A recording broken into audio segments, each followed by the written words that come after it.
Hello and welcome to Moonlit Tales. You can call me Prince. I share mature but comfortable bedtime stories crafted from folklore around the world. Tonight I will be reading you a story from Japan called The Crane's Returned Favor, where a once poor couple's generosity towards a wild bird is paid back 100-fold, but one broken promise is all it takes to make their fortune disappear. This story contains animal injury. Discretion is advised. There once lived a poor old couple in the middle of the woods, who made their fortune by gathering firewood in the cold winter months. One snowy, gray day, on his way to sell firewood, the old man found a young, injured crane caught in a hunter's trap. At first he thought it was dead, and he was overcome by sorrow at the thought of such a handsome animal's life being cut short. But then its feathers twitched, and it opened its beautiful dark eyes. The old man freed it from the trap and brought it to his home so the bird could warm itself by the fire.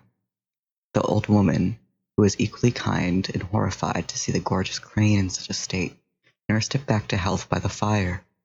She stayed up all night, making sure it was safe and cared for, until her heavy eyes could no longer stay open.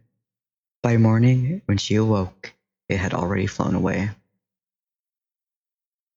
A year later, under similarly heavy snow, a beautiful girl knocked on the old couple's door, seeking shelter.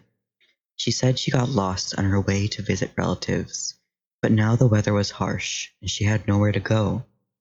They graciously let her stay, but told her, "I'm sorry, sweet girl, but we cannot take care of you like you deserve. We have no food in our home, and barely enough money to feed ourselves." The girl assured them that this was no problem, and showed them a magical bag of rice that never emptied. It continued snowing for days, and the girl remained with the elderly couple, making them food and taking care of them like a dutiful child would have if they had been lucky enough to have one. And soon, that's what the girl became to them. She was adopted by the couple, and they lived as a family. One day, the daughter made a request. "I would like some thread and a private room to weave in. I'll give you the cloth I make whenever you go into town to sell." The old man agreed, then returned with some thread. After making them both promise not to look inside, she retreated to her new room. She worked day and night, and when she emerged, she was carrying the most beautiful soft white cloth they've ever seen. It sold for a high price, and as the girl made more and more cloth, the family became richer and richer. The old couple adored their daughter and used their new money to spoil her. They would have done anything for that girl, but as the months passed, they became more and more curious. How did she weave such beautiful cloth, and with so little thread? One night, when the girl retreated to her room, the old couple whispered to each other about their curiosity.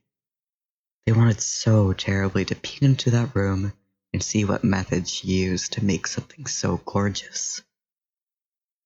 This happened one night, then the next, and by the third they wanted so terribly to know that they forgot about the promise they made. They gathered by the door, slowly, trying not to make a sound, slid it open just enough to peek inside. What they saw was their daughter, with her kimono slumped down to reveal a back covered with snow-white feathers, some of which had already been plucked. With wide eyes, they watched as she grabbed one, pulled it off with a pained hiss, and her slender, steady hands weaved it into the glimmering cloth. They couldn't help but gasp, alerting her to their presence, and she stopped. Slowly, she turned to meet their gaze. After a long couple moments of silence, her dark eyes became heavy and sad.